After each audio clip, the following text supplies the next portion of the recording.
Hi everyone, and thank you for joining me today. My name is Andrea Caposelli, and I'm part of the Browse team. Today, I'm going to be talking about a topic that's becoming more and more important in our field, SEO or Search Engine Optimization. In the next 20 minutes, we'll cover how SEO can help you in two main ways. First, how to use SEO to promote yourself and your services online, whether through your own website, your Browse profile, or other platforms. And second, how SEO can actually become a career path, a professional specialization that connects translation, localization, and digital marketing. Before we dive into those applications, let's start by making sure that we're all on the same page about what SEO actually is. So, what is SEO? Search engine optimization is, at its core, the process of making a website or any piece of online content easier to find by search engines like Google, Bing, or even YouTube. You can think of SEO as the art and science of helping search engines understand what your content is about, so that when someone searches for something relevant, your page is among the ones that appear. Let's say you're a Spanish to English translator specializing in legal texts. If someone searches for legal translator Spanish to English and your website shows up on the first page, that's SEO working for you. It's not about tricking search engines. It's about communicating clearly, using the right words and structure so that both humans and algorithms can understand your content and see it as valuable. Now, you may be thinking, that's great for big companies or streamers, but why should I care as a translator? Well, because SEO is really about visibility, and visibility is what gets you clients, readers, or collaborators. Here's why it matters. Today, about 70% of all online experiences start with a search engine, and over half of all website traffic comes from organic search, that is, the results that are not paid. And out of that, more than 90% of searches go through Google or one of its services, like Google Maps. So if your website, blog, or profile isn't optimized for search, it's a bit like having a beautiful shop hidden down an alley. Great inside, but hard to find. You can have the most impressive portfolio, a comprehensive service offering, excellent credentials, but if search engines can't read or understand them properly, your ideal client may never know you exist. That's why learning even just the basics of SEO can make a huge difference in how often you're found online. And the great thing is, SEO doesn't have to be complicated. Once you understand the basics, it becomes a way of thinking, a mindset. You start to look differently at how you write your titles, your descriptions, and even how you talk about your skills or services. Whether it's your own website, a blog, or your online profiles, SEO helps your ideal clients find you instead of you always having to find them. So here's how we'll go through this today. First, we'll talk about the two main types of SEO, technical and on-page, and why on-page SEO is what really matters to us as translators. Then we'll move on to using SEO for yourself, how to apply it to your website, blogs, or Browse profile. We'll talk about keywords, metadata, interlinking, and backlinks in simple, practical terms.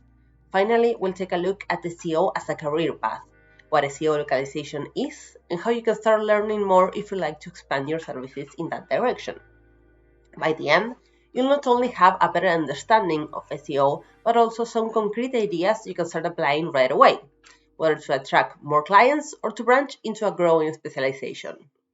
Now we have a general idea of what SEO is, helping search engines understand and highlight your content, but let's look at the two main sides of SEO, technical and on-page. They both work towards the same goal, visibility, but they focus on very different things. Let's start with technical SEO. Technical SEO is everything that happens behind the scenes of a website. It's about how your website is built and performs. Things like how fast your pages load, whether your site works well on mobile phones, if your links are structured properly, whether search engines can crawl and index your pages easily, and using things like HTTPS security or XML sitemaps. So think of technical SEO as the engineering side of things. It's about making sure the foundation of your site is strong. Now, this part is usually handled by web developers, not by translators.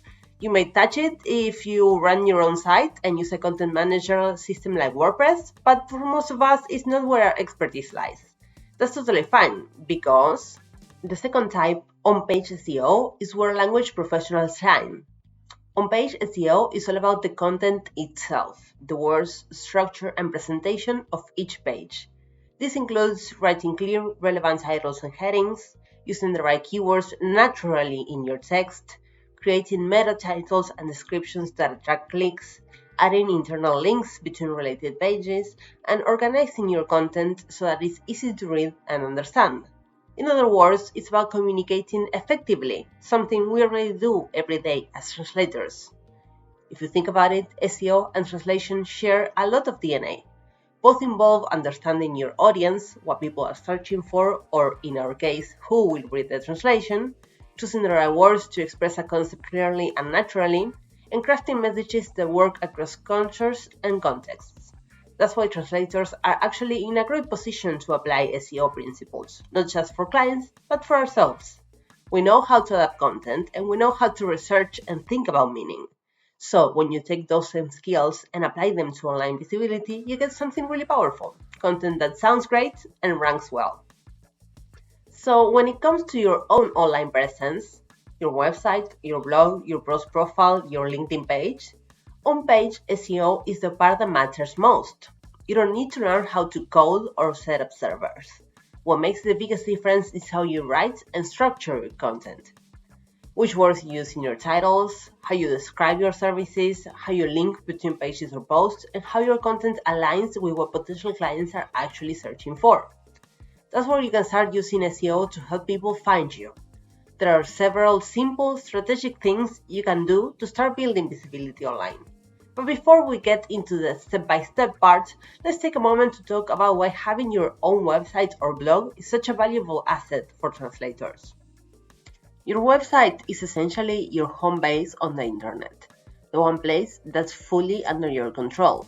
Social media profiles and directories are great for exposure, but your own website is where you can present yourself exactly as you want. Show samples of your work, testimonials, and credentials, publish articles or blog posts that showcase your expertise, and most importantly, build long-term visibility through SEO. Think of it as an investment. Every well-written page or post that you add helps search engines connect you with clients looking for your exact services. Over time, your site becomes a magnet for relevant visitors, people who are already interested in what you do. And if you're not ready to design or build your own website from scratch, that doesn't mean that you can start. The Browse 360 team can actually create a professional website for you based on your existing Browse profile and your specifications. They take care of the technical setup and design, so you start with a solid, optimized foundation that you can later strengthen with your own SEO efforts, adding content, refining keywords, and building your personal brand online. So, whether you go the DIY route or have a team like Pros360 handle the setup, having your own website or blog gives you the perfect platform to put everything we're about to discuss into practice. Now, let's go step by step through the key elements of building visibility with SEO. Keyword investigation, optimized metadata, interlinking and backlinks, and expanding SEO thinking to your Browse profile and other platforms. Keywords are where it all begins. They're the bridge between what people are searching for online and the content that you offer. For translators, that means understanding what your potential clients will type into Google when they are looking for someone like you. Think of it this way. Keywords guide you to use your client's language, not just your own. We can group keywords into three main types. First, head terms, which are broad, one-word searches with huge search volume and fierce competition, like translation, interpreter, or localization. They're too general for most freelancers to rank for, but they help you identify your overall topic areas. Next, body keywords. They are 2-3 word phrases that are more specific and slightly less competitive, like Spanish legal translation, medical interpreter, English French, or website localization services. These work well for your main site pages, like your services page or your homepage, since they reflect what real clients are likely to search for. And last but not least, long tail keywords. The highly specific phrases with lower search volume that make up the majority of searches online. Some examples can be certified translator for birth certificate in Toronto, how to translate a clinical trial protocol into Spanish, or difference between translation and transcreation. Long-tail keywords are especially powerful because they attract visitors with clear intent. Someone searching English-Spanish translation of medical device labels isn't browsing, they're looking for exactly what you offer. For example, let's look at Maria, an English-Spanish medical translator based in Mexico. She might start with a few topics like medical translation, clinical trials, and pharmaceutical labeling. From there, she could brainstorm potential body and long-tail keywords such as English to Spanish clinical trial translator, medical translation services in Mexico, how to translate IFUs for medical devices, Spanish translator for patient consent forms, and so on. Notice how each phrase reflects something a potential client might type, not just what Maria calls herself. That's the key to effective keyword research. It helps you connect your expertise to how people actually search for it. You don't need to be an SEO expert to start doing keyword research. Here's a simple process. First, think like your clients. What are they trying to achieve? What words would they use to find you? For instance, a law firm might look for sworn translator English-Spanish in Argentina, not just legal translator. Second, start broad, then zoom in. Begin with a general topic like technical translation, then explore Google's autocomplete or related searches to see what real users type in. Next, use free tools.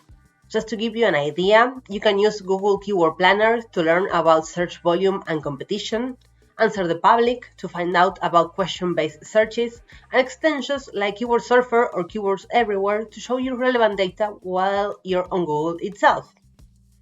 Next, check search volume and competition. Focus on phrases that get enough traffic to be worthwhile but aren't dominated by huge agencies.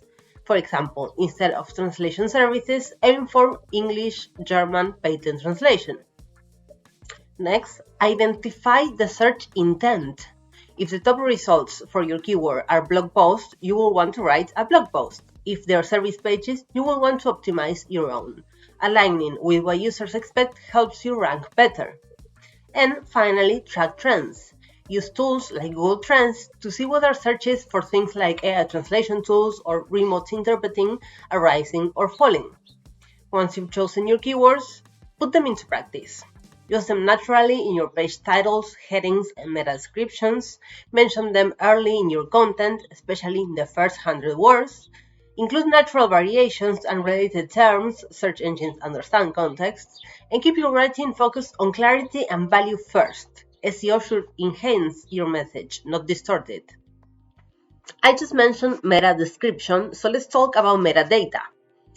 Those are the little snippets of text that you see in search results. The blue line, that's the meta title, and the gray paragraph underneath, that's the meta description. These two lines are the first impression that you make online. An optimized title includes your main keyword and clearly states what you do. For example, Spanish to English legal translator, certified professional in Argentina. And the description allows you to briefly expand on that.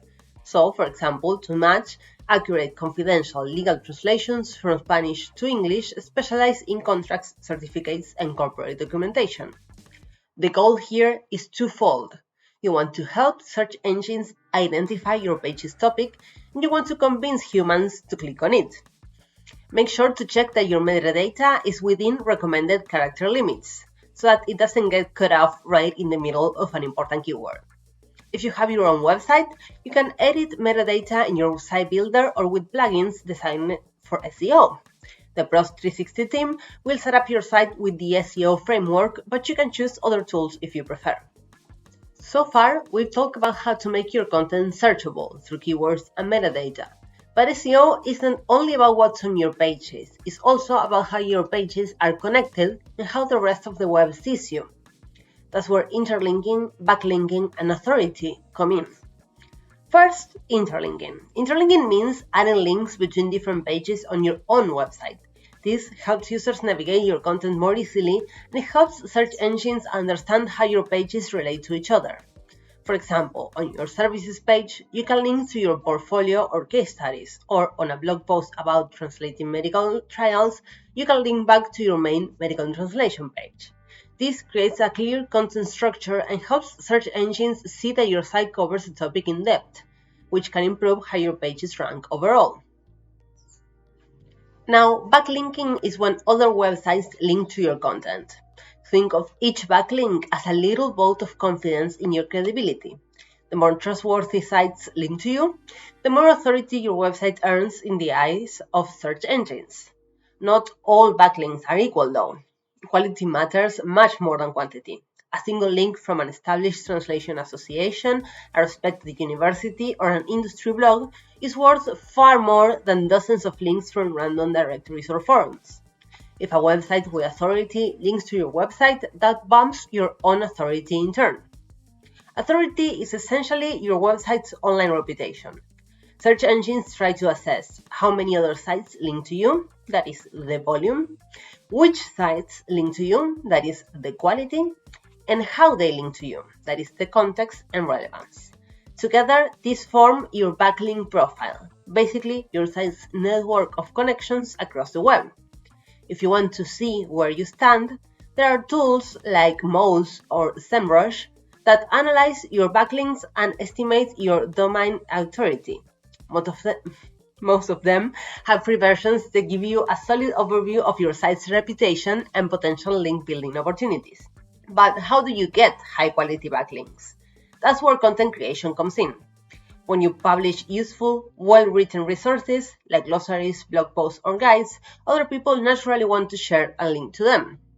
I don't want to bore you, and Lucina's presentation on content creation covers this topic in much more depth, but just to leave you with some ideas, you could write a blog post about common mistakes in legal translation and share it in professional forums, create a short guide on how to prepare documents for translation that agencies might link to in their client resources, or contribute guest articles to translator associations or niche websites.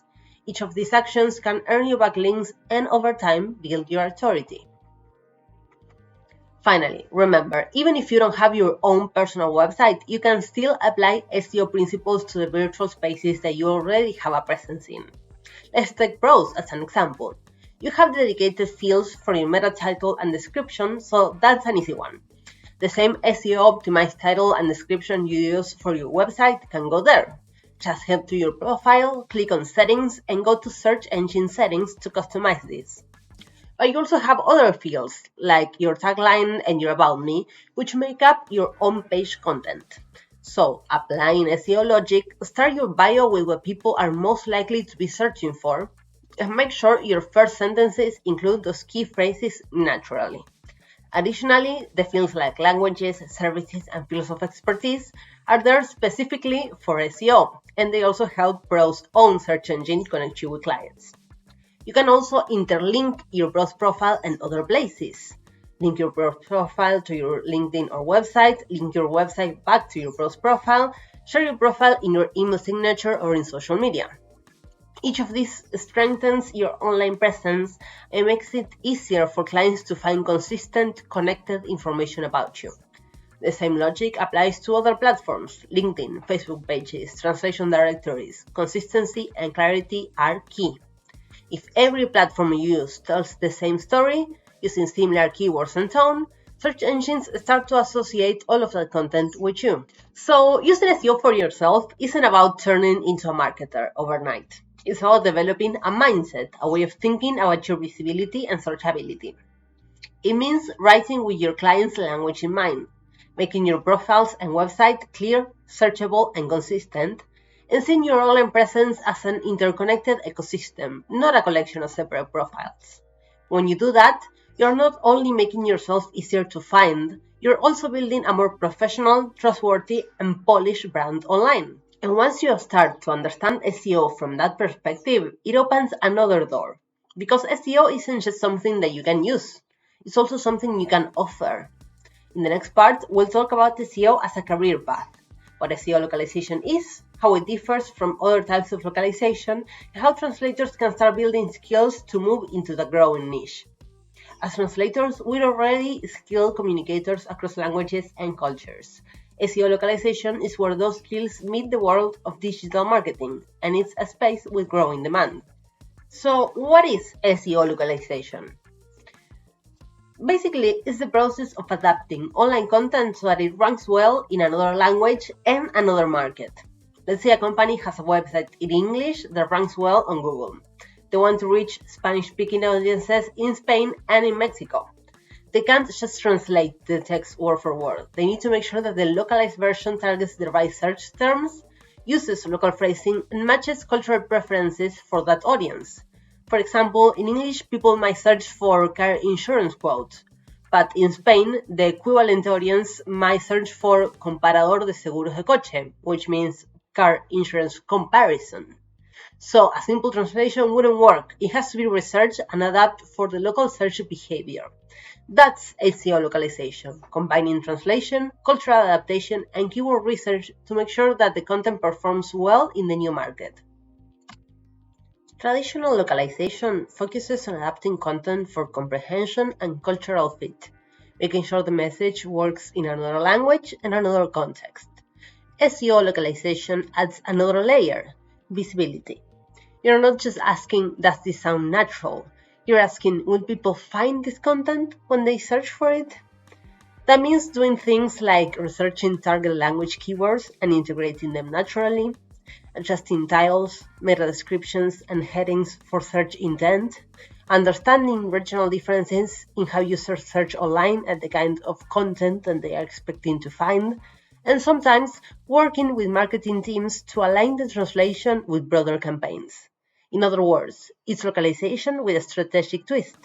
And because it requires both linguistic and SEO expertise, it's an area where translators who invest in learning these skills can really stand out. If this sounds like something you would like to explore, there are a few simple steps to start. First, get comfortable with SEO basics. You can use tools like Yoast's free SEO guides, Google's search engine optimization starter guide, or Moses' beginner's guide to SEO, which are excellent introductions. Next, experiment on your own content. Practice keyword research in your source and target languages, and try optimizing a blog post or your website page. You'll learn a lot by seeing how search engines react over time. Next, take short targeted courses. There are affordable online courses in SEO writing, keyword research, and digital marketing, many tailored for linguists or localization professionals. And of course, collaborate. If you already work with marketing clients, let them know you're familiar with SEO practices. Sometimes just showing awareness of search intent and keyword adaptation can make you their go-to translator for digital content. SEO localization isn't a completely separate career.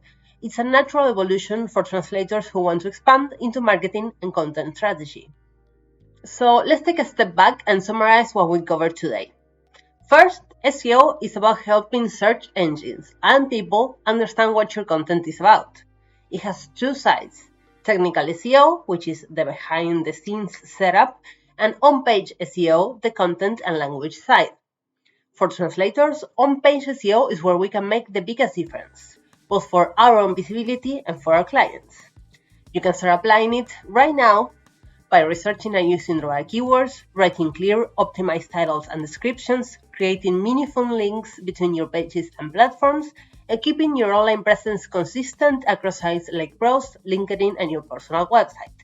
And finally, SEO localization is an expanding field where linguistic expertise and digital marketing meet, offering translators new ways to specialize and grow professionally. If there's one thing I would like you to take away from today's talk, it's this. SEO isn't just a technical trick, it's a way of thinking about communication. It's about making your message discoverable, relevant, and valuable to the right audience. And as translators, we already have the core skills to do that. We just need to apply them in a slightly different direction. So whether you start by optimizing your Browse profile, your website, or your client projects, every step you take towards SEO awareness helps you build visibility and open new doors in your career. Thank you so much for being here today, and I hope this inspires you to explore, experiment, and see where SEO can take you.